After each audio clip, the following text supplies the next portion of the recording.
তো হ্যালো বন্ধুরা, তো আজকের মিনি ভিলগের টপিক হচ্ছে এসআর ফর্ম কীভাবে তোমরা ফিল আপ করবে সেটা তোমাদেরকে বলে দিছি।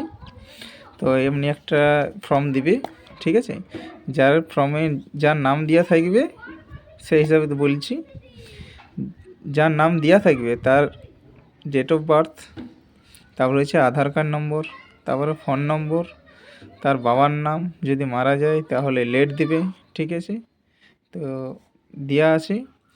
তারপরে হচ্ছে তোমার এপিক নাম্বার বাবার, তারপরে মায়ের নাম, মায়ের এপিক নাম্বার, তারপরে হচ্ছে এইটা হচ্ছে যদি এইখানে যার নাম আছে বা যে 2002-এর নাম থাকে তাহলে তুমি এই সাইডে লিখবে, ঠিক আছে।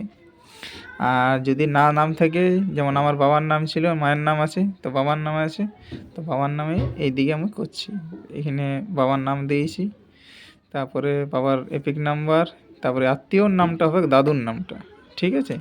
তো দাদুর নামটা দিয়েছি, তারপর আমার সাথে আবার বাবার সম্পর্ক কী সেটাও দিয়েছি, ঠিক আছে। তারপরে হচ্ছে জেলার নাম, রাজ্যের নাম, বিধান ক্ষেত্রের নাম, তারপর বিধান ক্ষেত্রের নাম্বার, অংশ নম্বর আর ক্রমিক সংখ্যা। এইটা ক্রমিক সংখ্যাটা হচ্ছে তোমার বাবার যে ক্রমিক সংখ্যা আছে 2002-এ যে কত নম্বর সিরিয়ালের নামটি আছে সেইটা, ঠিক আছে।